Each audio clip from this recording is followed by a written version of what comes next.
Bonjour à toutes et tous, vous écoutez First Print, votre podcast comics préféré. Aujourd'hui, une émission du format Back Issues, c'est votre revue de chronique de comics avec l'ami Corentin. Salut, ça va ? Ça va très bien, merci. Tant mieux. Avec cet ami-là, particulièrement l'ami Corentin, nous allons revenir sur quelques lectures comics avec un numéro là axé sur de la VF, puisque oui, ça fait quand même quelques temps qu'on ne vous a pas parlé de nos dernières lectures qui s'intéressent à des sorties proposées par nos chers éditeurs francophones. Corentin, tu passes un bel été ? J'ai toujours ma bronchite qui m'emmerde un peu. Sinon, oui. Mais tu poses vraiment la question ou c'est juste pour meubler, mais c'est parce que tu sais, le podcast aussi des personnages, c'est des personnes et les gens s'intéressent aux humains qui font ces émissions. C'est avant tout des rencontres finalement. Oui, tout va bien. J'ai perdu ma carte illimitée donc je peux pas aller au cinéma en ce moment. C'est dommage, je vais rater les films de Guy Bedos.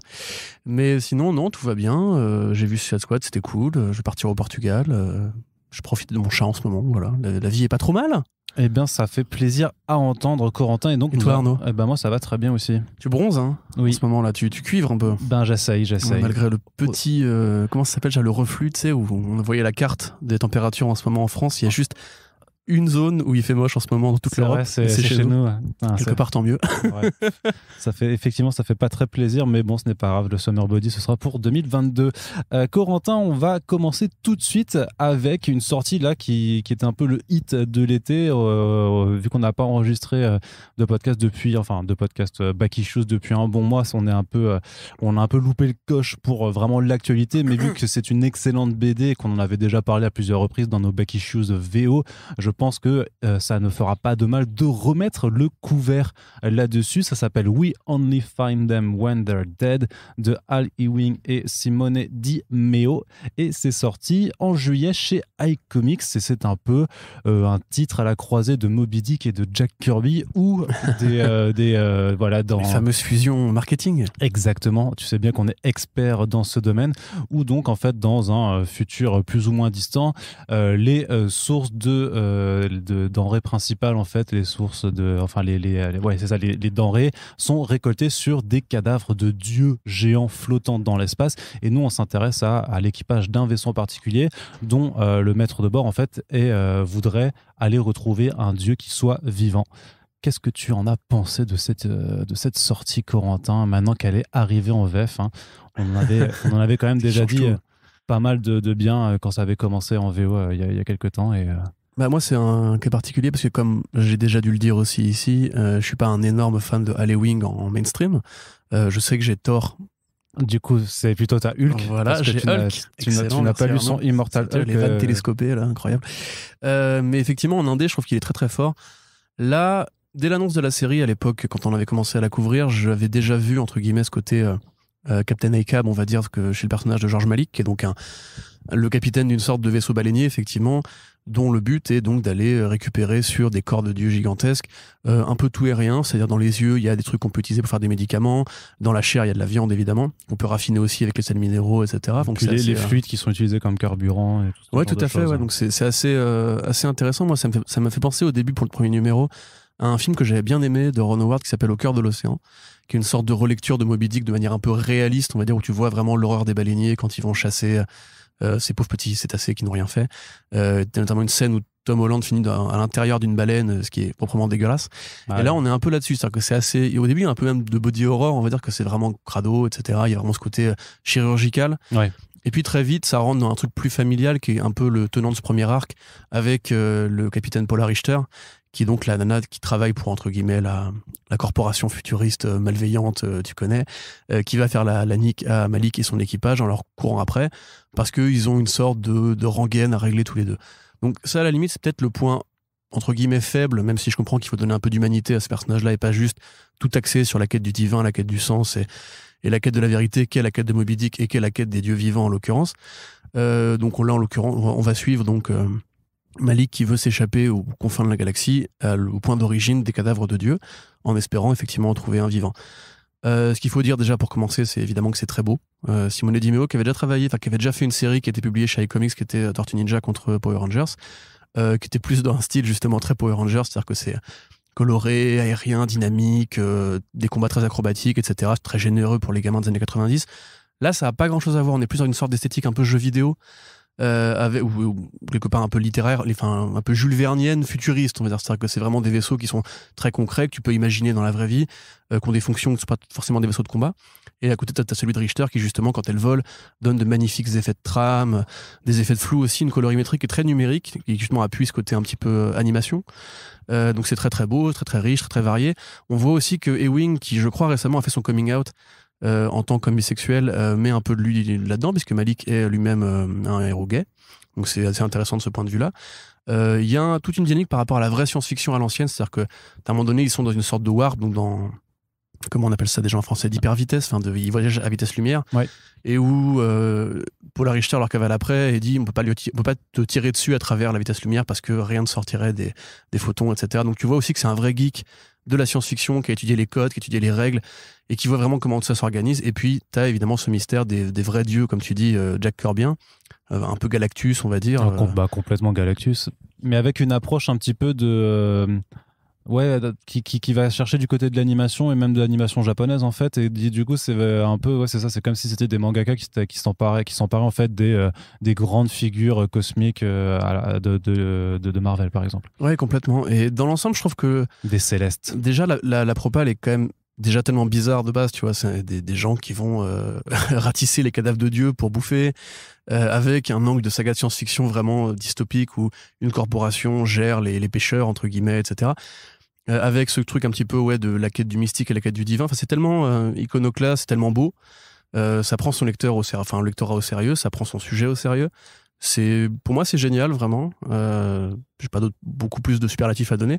C'est vraiment une lecture super intéressante et qui me donne vraiment espoir dans l'idée qu'en fait, on n'a pas encore tout dit avec la science-fiction. C'est-à-dire qu'il y a beaucoup de trucs, on va en parler peut-être plus tard, mais il y a des trucs qui reviennent souvent en science-fiction, des sujets qu'on trouve, même, tu vois, là, il y avait Time Across Time, je crois, la série de Declan Shalvey, qui est une sorte de reprise de Looper, tu vois, qui a été faite récemment chez Dark Horse, qui est vachement cool aussi, mais c'est déjà du déjà vu, entre guillemets. Que là, vraiment, j'avais jamais vu un truc pareil avant, avec cette esthétique-là, qui justement est très généreuse, et très barrée d'influence, effectivement, asiatique, mais aussi très américaine, dans l'usage, justement, des structures corporelles. Malik est vraiment un héros très américain, barbu, avec le cache-œil et tout, qui fait, voilà, très pirate et tout.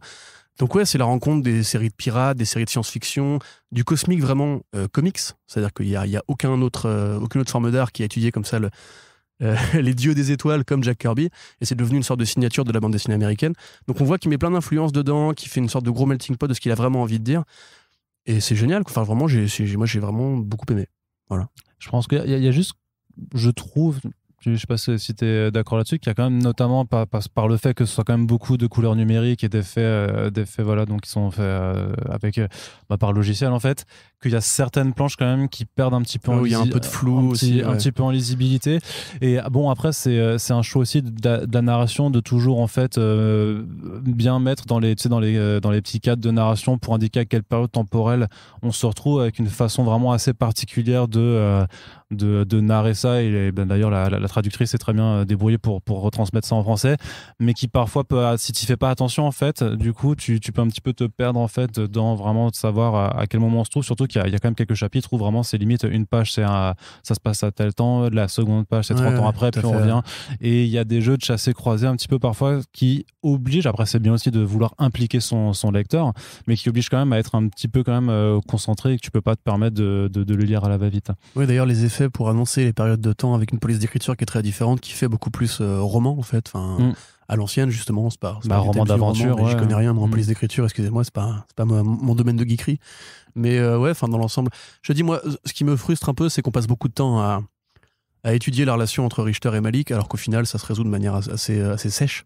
tu vois, c'est-à-dire que je vais pas spoiler, mais grosso modo ça se résout très vite et de manière un peu brutale, inattendue, accidentelle quelque part.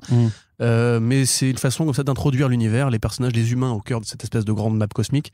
Et ce qui va arriver ensuite, à mon avis, sera plus intéressant, c'est-à-dire que sont ces dieux, qu'est-ce qu'ils nous veulent, s'ils nous veulent un truc, pourquoi est-ce qu'ils meurent, etc. Ouais, et puis surtout que c'est quand même un premier arc, du coup, parce que le deuxième a à peine commencé en fait en VO, parce que c'est un titre qui demande en fait, qui clairement en termes de publication demande, j'imagine, pas mal de travail à Simone Di Meo. Et en soi, c'est pas en continu. Tu vois, c'est pas publié tous les mois. Tu publies un premier arc, il y a une pause de 3-4 mois, puis après, il y a le deuxième arc qui recommence. Là, le deuxième arc en VO a commencé au mois de juillet, pile au moment où le premier tome sortait en VF. Et il y a quand même, dans le dernier numéro de ce premier arc, enfin, un changement de statu quo qui fait que tu vois aussi, du coup, que c'est un titre qui hésite pas à faire de gros changements de direction. Et justement, enfin, tu trouves que c'est un petit peu vite résolu. Moi, je trouve ça intéressant de se dire qu'on ne se repose pas plus que en fait le temps d'un arc sur cette même intrigue, on va dire à petite échelle, et que tu vas quand même dans une direction qui littéralement va voir les choses en plus grand. Littéralement. Ouais. Moi, par rapport à ce que tu disais sur le fait que le dessin pouvait te perdre un petit peu, moi ça me dérange pas parce que j'ai déjà lu en numérique, du coup en VO. Ouais. Là, en le relisant pour préparer ce podcast, en fait, une fois que tu sais, une fois que tu vois les points de suite entre guillemets, c'est tout de suite beaucoup plus clair. Et puis il y a vraiment une énergie qui met le truc au service du mouvement, en fait. C'est-à-dire que c'est dans l'espace, mais t'es jamais vraiment perdu en termes de placement des personnages. C'est-à-dire que même au niveau de la trajectoire des vaisseaux, etc., tout est toujours assez clair, etc. Donc dans l'ensemble, non, moi je trouve que j'aurais envie d'un film d'animation basé là-dessus, enfin, d'un film même à la limite, pourquoi pas. Enfin, il y a des trucs vraiment que je pense qui passeraient beaucoup moins bien à l'écran sans le même éclairage, etc. Mais pourquoi je suis assez content. Pourquoi faire une adaptation de toute façon le parce que le gigantisme parfois, tu vois, dans des pages justement en 24-32, c'est un peu compliqué parfois de rendre compte de ça. Moi, j'avoue que je lis sur un grand écran, donc je suis assez content de ça. Merci ma télé d'amour. Mais typiquement, non. Moi, je sais pas, je suis content de cette BD en fait, simplement. Ah ouais, tout à fait. Mais de toute façon, c'est clairement un des gros coups de cœur de l'été, une BD de toute façon que l'on vous recommande et donc qui est disponible, tout à fait disponible chez iComics en attendant le tome 2 qui arrivera, j'imagine, plus tard, sûrement l'année prochaine. Et on vous rappelle, faut regarder sur les réseaux sociaux de iComics, mais que Simone Dimeo est en tournée fin août, début septembre dans toute la France. Il y a pas mal de dates qui ont été calées. Donc on vous invitera à y jeter un œil, à aller faire un tour sur le site de iComics pour simplement pouvoir vous faire dédicacer l'album et aller à la rencontre de cet artiste italien qu'il est bien. Surtout qu'il sera aussi avec Tyke Ruan qui signe du coup Bleed and Joy, qui est leur deuxième sortie de l'été. Donc à voir s'il parle français ou anglais, ou s'il y a peut-être moyen d'aller faire un petit podcast à se glisser comme ça. On espère pouvoir vous proposer aussi ce genre de deuxième podcast accent italien après Camuncoli. Ouais, c'est ça. Arnaud, comment vas-tu?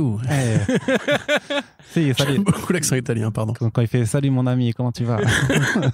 Très bien, donc voilà, on vous rappelle aussi que dans tous les podcasts de Back Issue, vous avez dans la description et sur le site des liens qui vous permettent de commander les albums si jamais vous voulez le faire à distance et que vous n'avez pas peur de le faire. Vous passez chez nos amis lyonnais de Comic Zone et ça nous permet également de toucher un petit bonus dessus. Et donc après, on peut reprendre du café et du sucre pour Corentin lorsqu'il vient enregistrer les émissions. Merci à vous du coup. Et on passe maintenant à la suite. On est toujours dans de l'indé, grosso modo, mais on est avec Urban. Alors pas Urban Comics, mais bien Urban, donc le label qui la joue au grand format façon franco-belge. Donc il y a quelques titres qui ont commencé à débarquer dans cette collection un petit peu particulière, qui est là pour essayer d'amener du comic book en fait dans d'autres rayonnages des librairies. Donc ça s'appelle Le Dernier des Dieux de Philip Kennedy Johnson et Riccardo Federici. Tout à fait. Voilà, ça va être le marronnier du podcast, je le sens. Exactement. Est-ce qu'il y a d'autres Italiens derrière? Non, je ne crois pas. Bon. Je ne crois Mais pas. tranquille. C'est bon, donc tu peux faire l'accent encore une fois, puis après on en aura terminé. Federici. C'est bien, merci. Si ma famille t'écoutait vraiment. Je sais pas ce qu'ils en pensent. Ou la mienne, Non, rien du coup, tu continues. Et donc, de quoi ça parlait? Alors, on vous avait déjà parlé du tome 1. Oui, exactement. Dans un précédent Back Issues. Et donc, ça parle, c'est une sorte de rencontre entre l'univers de Tolkien, on va dire. C'est un monde de fantasy plutôt relativement dark. Classique, voilà, avec tout à fait assez fantasy, dark, effectivement, avec donc des elfes, des hommes, des magiciens, etc. Dont une équipe a combattu il y a très longtemps une sorte de dieu du chaos qui s'appelle Mol Ultep, qui avait la capacité de générer des sortes d'armées de zombies avec des plantes, entre guillemets. C'est ça, c'est les mortes fleurs. Voilà, c'est ça. Et 30 ans après, en fait, ce vilain réapparaît d'une certaine façon, et c'est une nouvelle équipe, en partie composée des anciens, d'aller, du coup, encore une fois, le retrouver, lui niquer la gueule, et au passage, soulever les secrets qui n'ont pas été assumés par les héros de la première heure, qui ont construit une sorte de roman national où c'était vraiment des héros valeureux et des guerriers. Et en fait, c'était aussi un peu des enfoirés. Voilà, c'était un peu ils se sont un peu compromis à certains endroits, et surtout ça va explorer aussi le fait que c'est un monde de fantasy, donc avec différentes peuplades, et donc dans ce deuxième tome notamment on va quand même apprendre beaucoup sur les relations entre notamment des peuples d'elfes et en fait une guilde de magiciens grosso modo, et voir en fait comment leurs relations ont évolué au cours des dernières années, et sans en dire trop non plus, disons qu'il y a quelques twists où voilà, tu t'aperçois que c'est quand même, justement, tu dis fantasy classique. Moi, j'insiste vraiment sur le côté dark fantasy parce que on ne rigole pas du tout. Et oui, à quoi ça ressemble ça ressemble à Dark Souls, voilà effectivement. Non, mais après l'univers graphique, moi personnellement, je le trouve démentiel. Vraiment, je trouve que le bestiaire, il est ouf. Toutes les transformations, parce que voilà, il y a certains personnages, bien sûr, on vous dit pas lesquels, mais qui sont corrompus par la morte fleur, donc ils deviennent des espèces de gros monstres à moitié zombifiés, plein de tentacules. C'est très cthulhien par moment aussi, mais en même temps, ça emprunte juste à tout ce qui est vraiment délire nécromantique et ce genre de choses. Donc il y a une imagerie visuelle qui est assez débordante. Enfin là, il y a un vrai travail de chara design à faire pour aussi, à la limite, faire. Magnifique double page aussi. On a ça notamment avec l'espèce de dragon et ce personnage qui est monté, qui fait partie du dragon, enfin de la construction du dragon, et qui affronte du coup la reine des elfes, des ferrymen, qui est magnifique en fait, simplement. Il y a aussi toujours, alors dans ce volume-là précisément, il y a plus de réponses par rapport à qui est Moll Ultep et son origine, etc. Donc pareil, de très belles doubles pages qui reviennent un petit peu là, sur tout en peinture en plus, où justement Federici change un petit peu son style, parce que sinon on a une approche où on voit en fait que il n'y a pas trop d'ancrage, j'ai l'impression. Enfin, c'est un ancrage assez particulier parce qu'il a l'air vraiment d'être calqué sur du crayon. C'est peut-être comme s'il dessinait directement c'est de la peinture numérique, ou juste en peinture, tu crois? Il me semble, enfin ça a pas l'air d'être particulièrement. Je pense qu'il met des crayons et après il peint par-dessus. Ouais, c'est peut-être pour ça qu'il y a cet effet, mais par contre justement sur certaines séquences de flashback avec l'histoire de Moll Ultep, en fait, où c'est vraiment par contre tout en peinture numérique, tout à fait, sans contour. Enfin, il y a un côté, je sais pas, enfin moi ça m'a rappelé le Silmarillion de ouf. Complètement, oui, littéralement, parce que c'est l'origine du monde avec des dieux bizarres, qui chantent, qui créent, qui affrontent des forces démoniaques qui ont toujours été là, etc. La corruption des premiers hommes, enfin des premiers êtres entre guillemets, qui est très jolie aussi. D'ailleurs, graphiquement, ça me fait un peu penser à, faut que tu m'aides, Mike Huddleston récemment chez Urban aussi. Ah, Décorum. Décorum, voilà. Il y a un petit côté de Décorum dans sa séquence-là, justement, où les premiers dieux ont vraiment des structures corporelles qui sont inimaginables, etc. Enfin, c'est vraiment fait avec beaucoup de talent, beaucoup de créativité. Moi j'adore ça parce que je suis pas un féru de fantasy, mais quand on rajoute du religieux, une cosmogonie, c'est pour ça que j'adore le Silmarillion plus que la saga de l'anneau entre guillemets. Moi j'adore, et tu sais, quand le mec il te dit le dieu il a chanté au début, puis tout le monde s'est mis à chanter, tout ça me parle trop bien. Non, c'est vrai, c'est vraiment ouf. Une sorte de poésie religieuse qui se mêle à tout ça. Et puis effectivement, si on part du principe que la fantasy en général ne fait que adapter les sentence morale, on va dire, du conte de fées, parce que la fantasy part du conte de fées au départ, et les contes de fées en général ont toujours une sorte de propos moral ou social très universel qu'on peut appliquer à plein de modèles de cas réels, on va dire, dans la vie. Là, en l'occurrence, très clairement, The Last God parle du défi générationnel, en fait.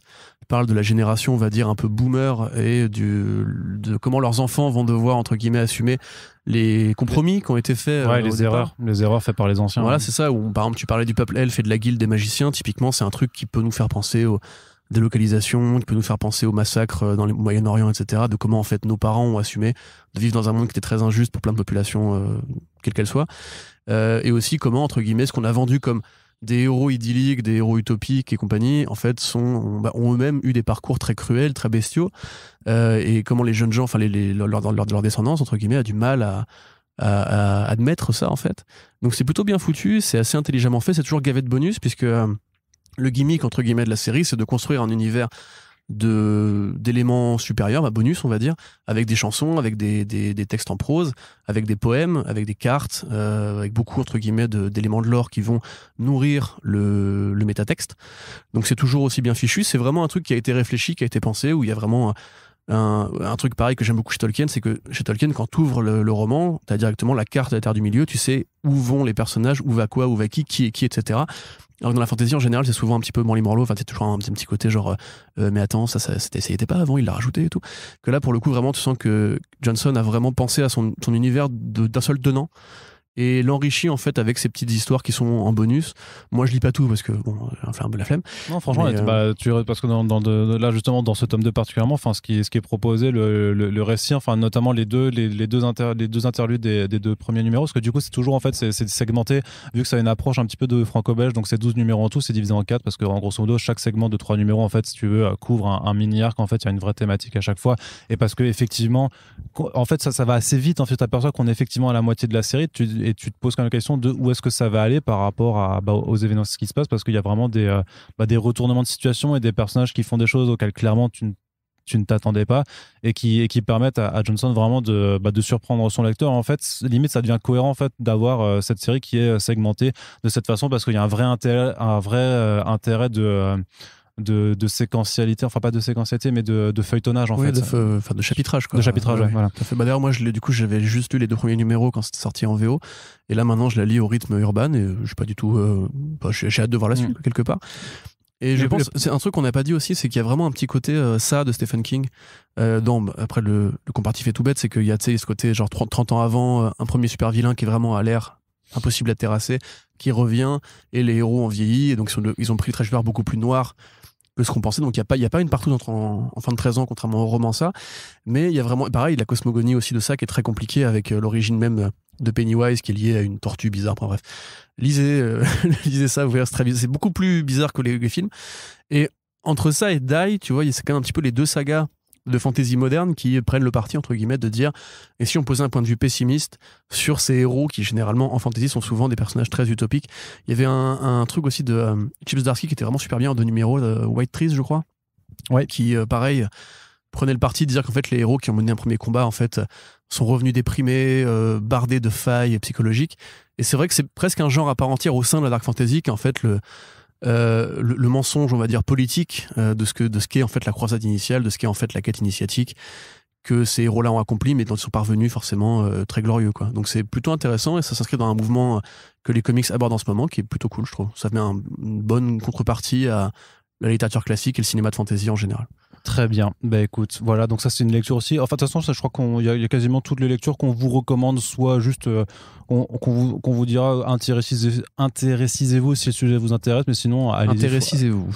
Intéressez-y-vous. Intéressez-y-vous. Oui. Intéressez-y-vous. Vous devriez vous y intéresser. Voilà, plutôt.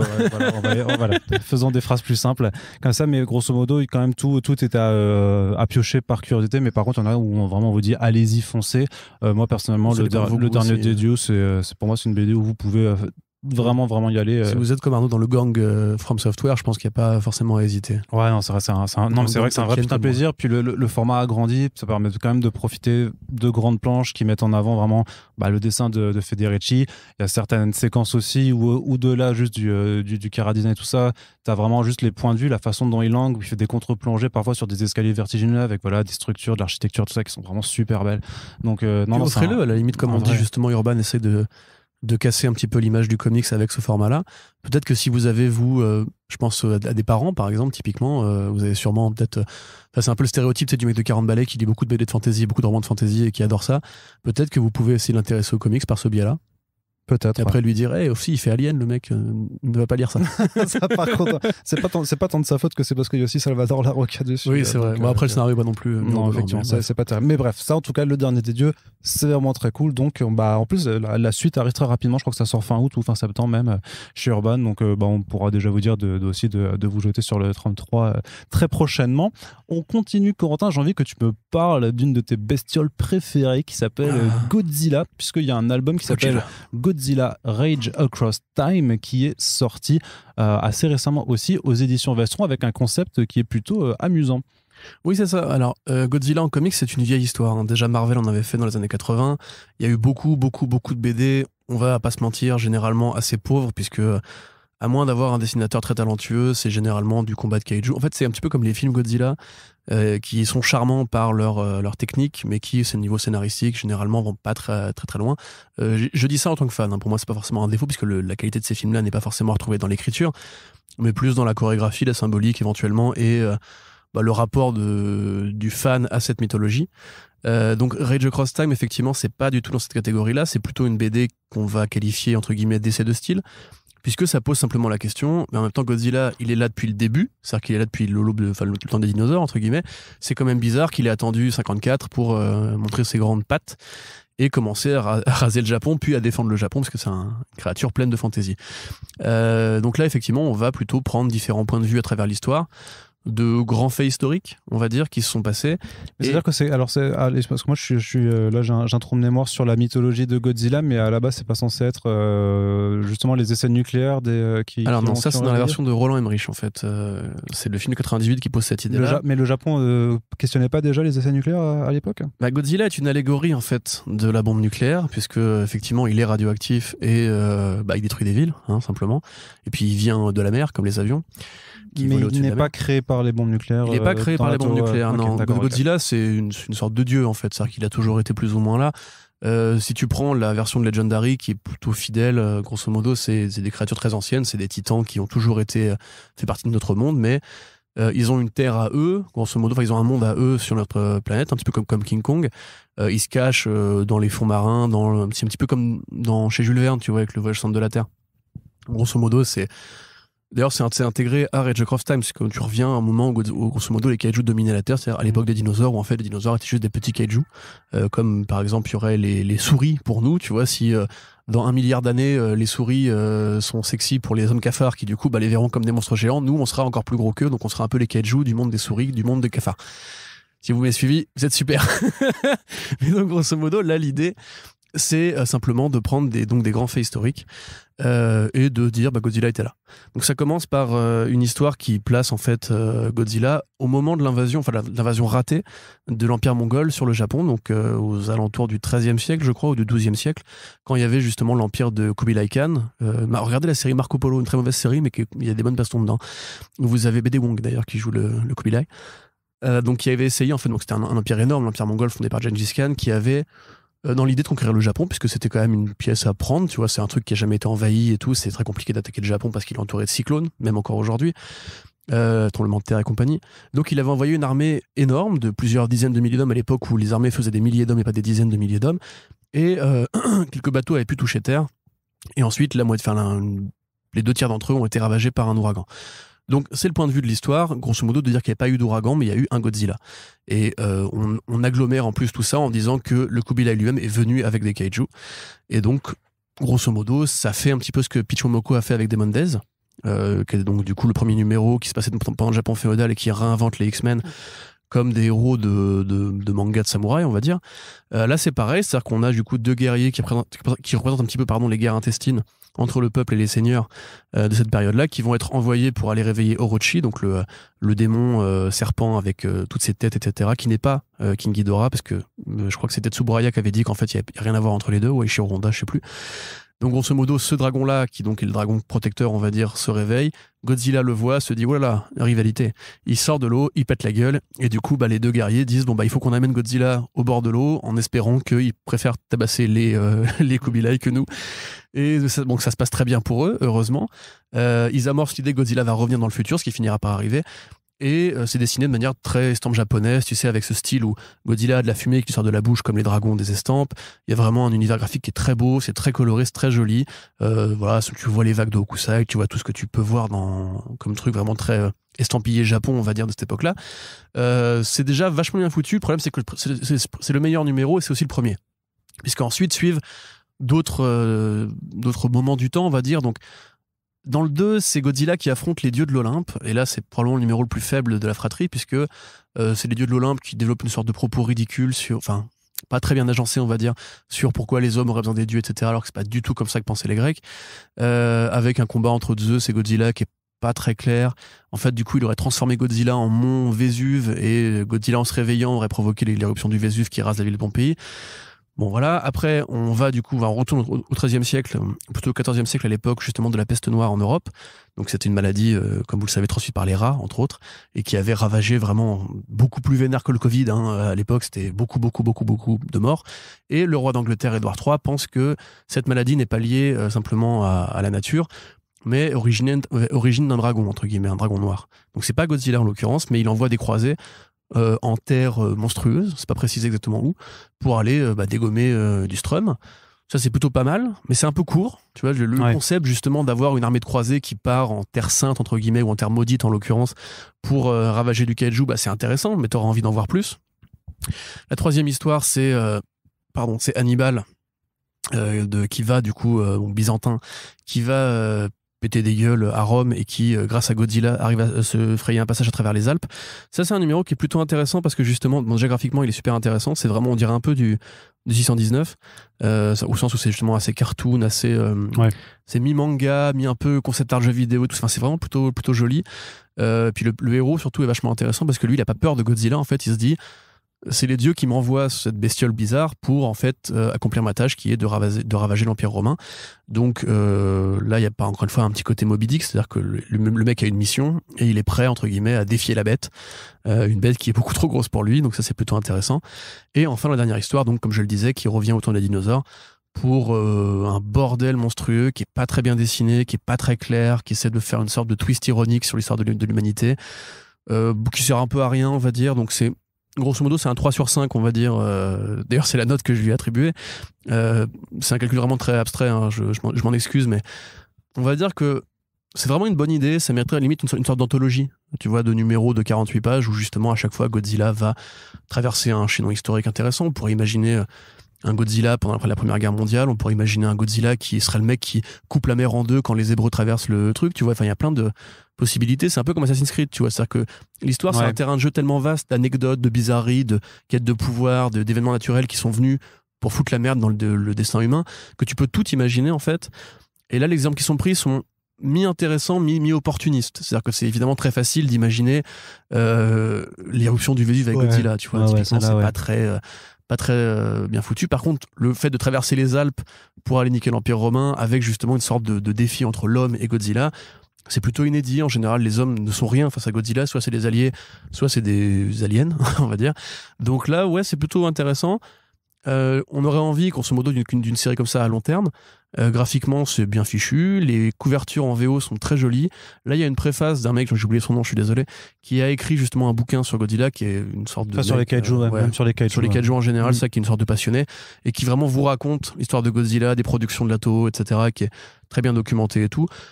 Et je pense qu'en fait, cette préface-là, à elle seule, suffit à faire comprendre qu'en fait, ce bouquin-là s'adresse d'abord aux passionnés, un peu dans mon style, je l'avoue, qui, en fin de Godzilla, trouve que la BD serait un bon support pour lui, parce qu'en fait, c'est vrai que la BD, tu peux tout faire. Il n'y a pas de contrainte de budget, il n'y a pas besoin de prendre des mecs dans des costumes en caoutchouc, il n'y a pas besoin de demander à Hollywood de verser 200 millions pour un film de merde. Faut juste demander à James Stocco de s'en occuper. Hein, tu sais. Mais je crois que Stocco avait fait. Il a fait du Godzilla, effectivement, il a même fait du Alien aussi. Enfin, c'est un mec qui a beaucoup travaillé justement avec cette production qui intéresse Vestron, effectivement. Donc, dans l'ensemble, on aurait envie de sauver, du coup, justement, donc la première histoire. Qui est de Jeremy Robinson et Matt Frank, donc qui est vraiment très agréable. On aurait aussi envie de sauver, du coup, la deuxième, on va dire qu'elle est un peu plus anecdotique, la troisième, pardon, elle est plus anecdotique, mais elle est quand même plutôt pas mal foutue. Et enfin, l'avant-dernière, donc, où Eric Freitas et Pablo Tunica, qui sont donc les dessinateurs, font du très bon boulot sur ce petit moment de combat entre Hannibal, le général, et Godzilla, voilà. Donc c'est assez improbable, mais c'est bien foutu. Comme on l'a souvent dit, Vestron, c'est pas des abrutis, c'est pas des mecs qui se disent que le comics de licence ça marchera parce que les gens sont fans de licence. Ils cherchent à ramener soit des auteurs, soit des trucs vraiment originaux et intéressants pour en fait intéresser les gens à comment peuvent s'épanouir ces histoires au format séquentiel. J'ai envie de dire que dans tout ce qui se fait de Godzilla en ce moment, il n'y a pas non plus 1 milliard de trucs vraiment très cool à lire. Donc si vous voulez du comics Godzilla, c'est pas plus con qu'une BD, qu'une autre BD. Ok, très bien. Tu as fait un très bel exposé. Je pense que tu as tout dit. Et je partage globalement quand même ton avis sur la qualité de toute l'histoire. La première est vraiment, vraiment super cool, quoi. Après, parce que je t'avoue que j'avais aussi beaucoup accroché de toute façon au Demon Days de Peach Momoko. Et c'est vrai que on n'en voit pas non plus souvent en fait, des dessinateurs dans le comics qui essayent de mimer un peu l'estampe japonaise. Et quand c'est vraiment réussi comme ça fait vraiment. Ça donne une empreinte un peu particulière. Ça fait vraiment. Ouais, clairement, ouais. La limite, t'aurais envie, comme pour Demon Days, d'une série. Ouais, c'est ça, d'avoir un vrai roman graphique, en fait, là-dessus. Enfin, franchement, ils peuvent continuer de retracer l'histoire du Japon féodal en mettant Godzilla à tel ou tel événement. Ça peut être trop marrant, quoi. Et c'était juste le crossover très, avec très beau. Yojimbot, voilà. Ouais, bah ça va, tout de suite. Ok, très bien. En tout cas, c'est disponible chez Vestron.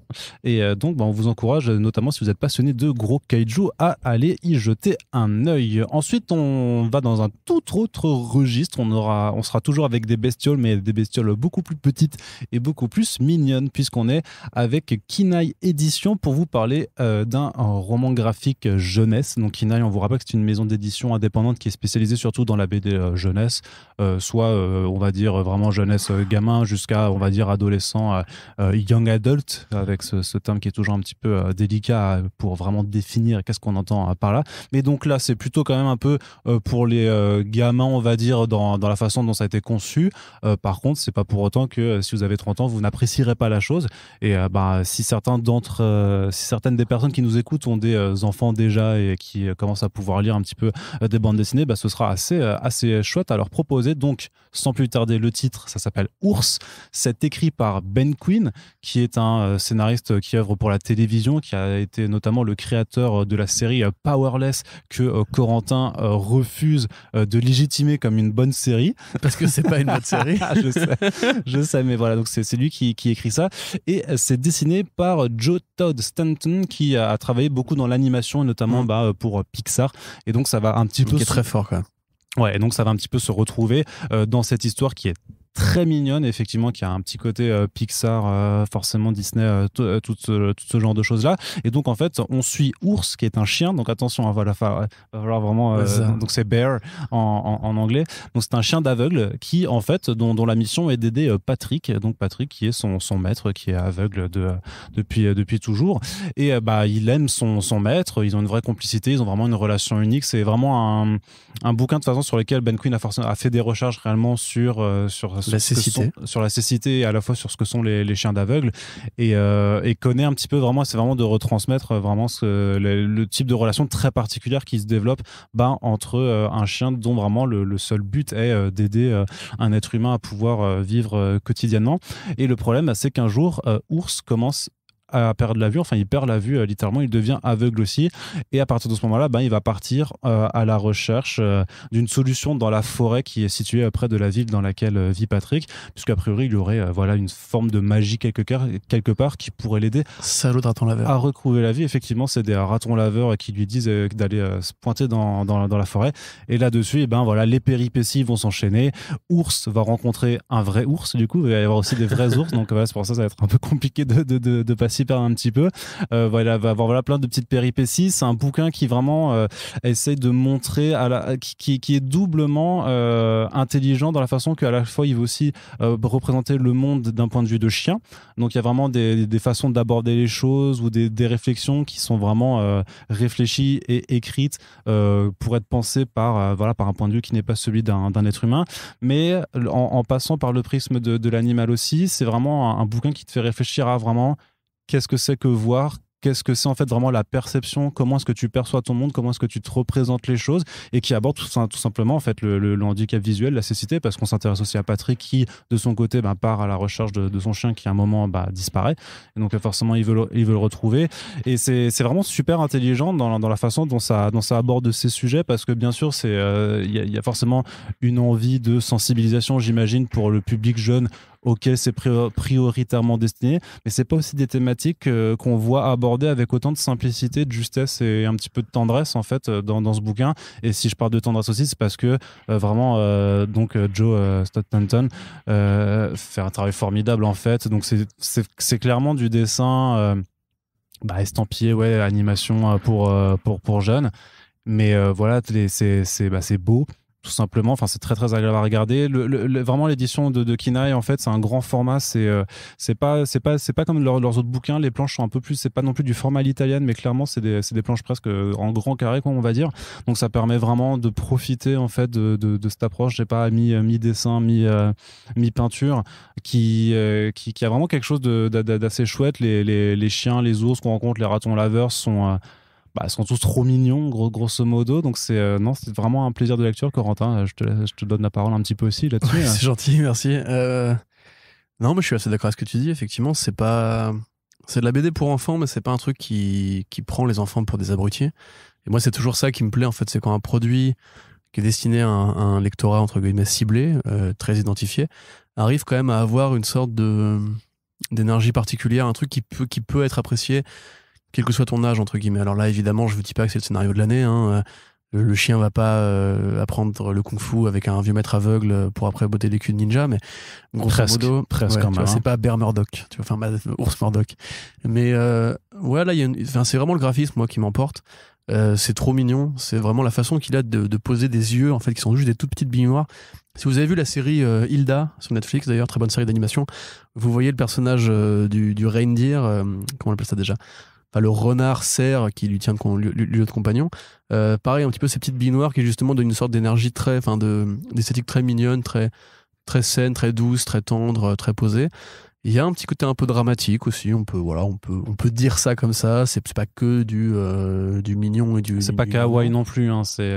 Non, c'est pas kawaii, mais c'est moi ce que j'aime bien justement dans le dessin pour enfants, c'est qu'en fait il y a une sorte de... C'est un petit peu comme quand Singelin, tu vois, fait justement des personnages chibi trop mignons avec des petites bouilles adorables, etc. T'as envie de leur faire des câlins et tout. Bah là, le chien, bon, vous savez que moi je suis pas un grand fan de chien. Bon, en même temps, là c'est à moitié un Golden Retriever et à moitié un Labrador, donc forcément il a un peu le cheat code absolu. Mais il est, voilà, c'est vraiment les deux chiens les plus adorables de la Terre, mais...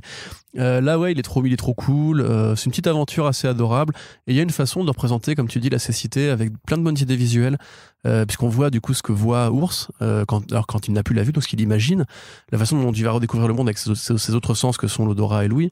Il y a une scène qui est rigolote quand il voit un de ses petits frères, parce que tous ses frères et sœurs ont été en fait à la brigade canine, en fait, sont devenus des chiens policiers. Et en fait, quand il le voit lui, il l'imagine comme il était quand il était petit, donc il le voit tout petit. Et puis dès qu'on le voit dans le vrai monde, en fait, c'est un chien qui fait la même taille que lui, qui a juste un gilet de policier, et c'est plein de bonnes idées comme ça. Les couleurs sont très bien utilisées, il y a vraiment un petit côté un peu merveilleux, un peu miraculeux dans tout ça. Effectivement, le maître est aussi très sympathique. Puis moi j'ai appris des choses par rapport au chien de Noël, parce que c'est vrai que j'ai jamais trop compris comment un chien savait quel arrêt de métro il fallait descendre et tout, tu vois, c'est un truc qui m'a toujours un peu épaté. Donc ouais, non, c'est une très bonne lecture, je la recommanderais si vous avez peut-être des personnes dans votre famille qui sont atteintes de cécité et que vous voulez aider vos gamins à comprendre à quoi ça ressemble avec des mots très simples, des évidences vraiment très claires. Il n'y a pas besoin d'avoir des gens atteints de cécité pour juste s'éduquer ou non, bien sûr. À comprendre juste qu'est-ce que c'est et comment oui, après ça reste quand même pour moi de la BD pour enfants, tu vois, c'est-à-dire que c'est bien, on peut le lire quand on est adulte, mais voilà, peut-être que effectivement ça peut aussi jouer ce rôle de pédagogie, on va dire, pour les plus petits.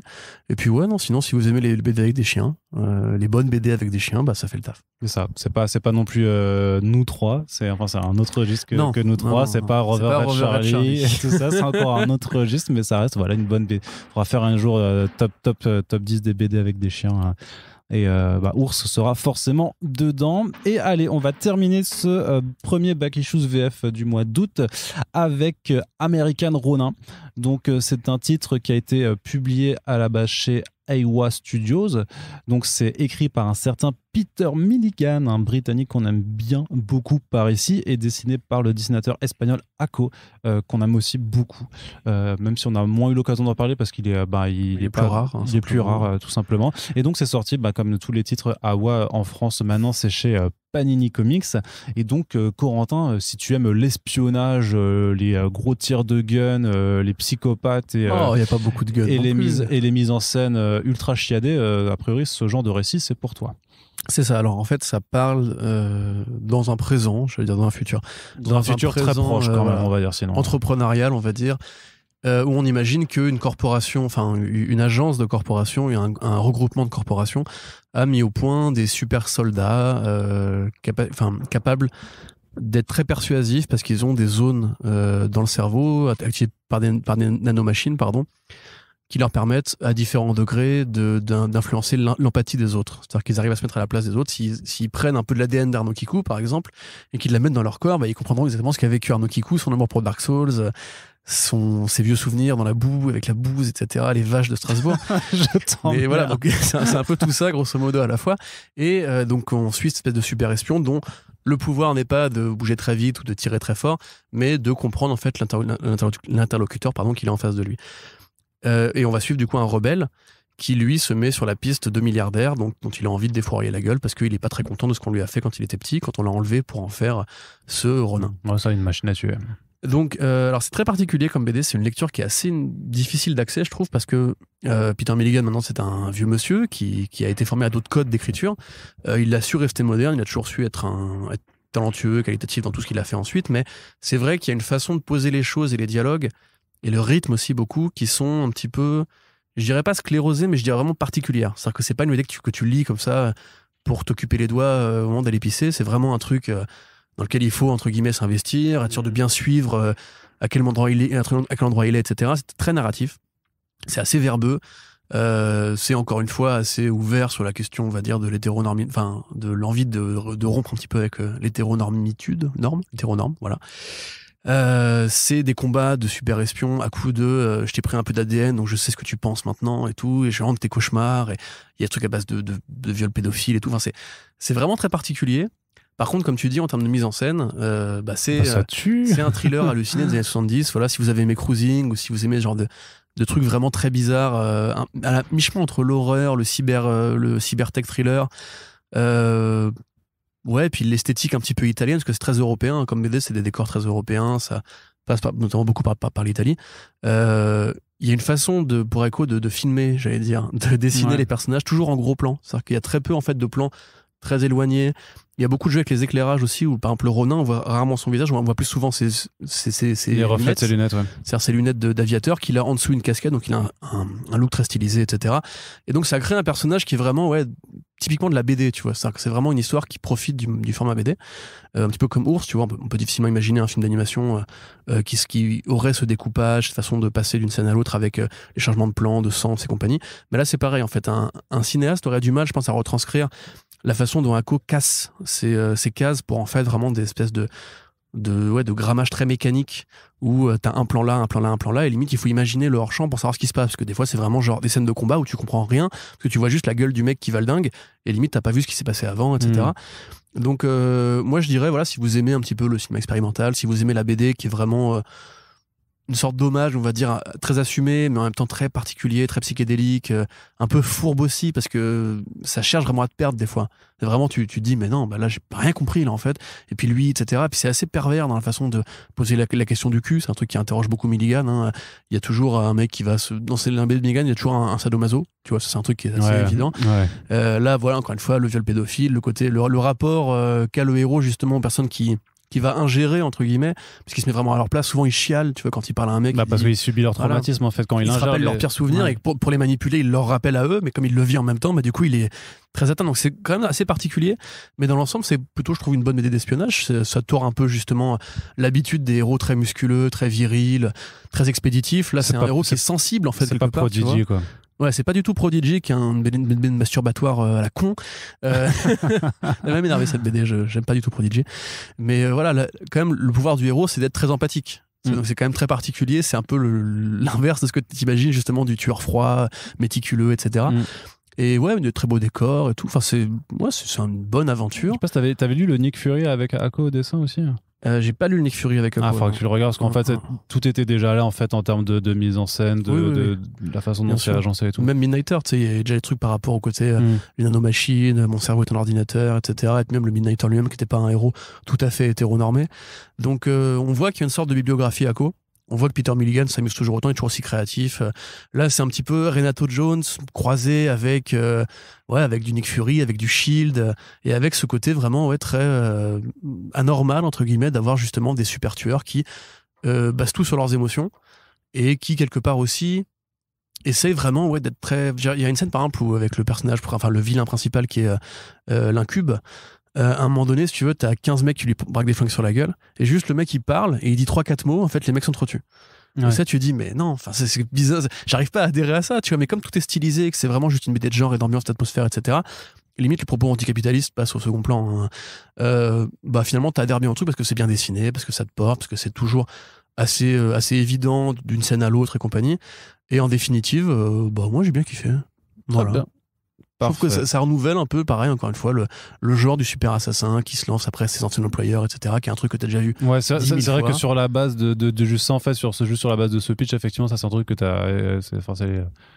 C'est éculé, mais c'est vrai que là, t'as ce rapport, en fait, très psychologique que justement tu retrouves pas, où justement on s'intéresse moins à l'action que à ce qui se passe dans la tête à chaque fois de ces personnages. Et justement, ça permet, moi je reviens encore une fois dessus, parce que c'est vraiment le truc qui me bluffe là-dessus, c'est sur certaines page où justement en fait explose littéralement les cauchemars des gens, leurs traumatismes et tout ça, où en fait en termes de composition, moi j'ai envie de voir le script de Milligan pour savoir dans quelle mesure c'est Ako qui a géré tout ça, à savoir comment représenter les choses. Je sais pas, c'est Milligan, il a fait vas-y, leur traumatisme c'est ça, essaie de me faire une double page qui montre à quel point littéralement même le fait de la façon dont tu places ces éléments véhicule l'idée même du cauchemar, tu vois, parce que c'est pas ordonné, c'est dans le désordre et vraiment ça explose à la gueule comme les cauchemars t'explosent à la gueule littéralement. Ouais, tout à fait. Je suis d'accord avec toi. C'était ma petite analyse artistique de la chose. Non, mais c'est plutôt une bonne lecture, voilà. Et puis effectivement, ça montre que Peter Milligan est toujours aussi en forme. Là, en ce moment, il est plus dans un délire un peu plus autocentré, parce qu'il parle beaucoup de lui, de son hospitalisation, ses crises d'épilepsie, etc.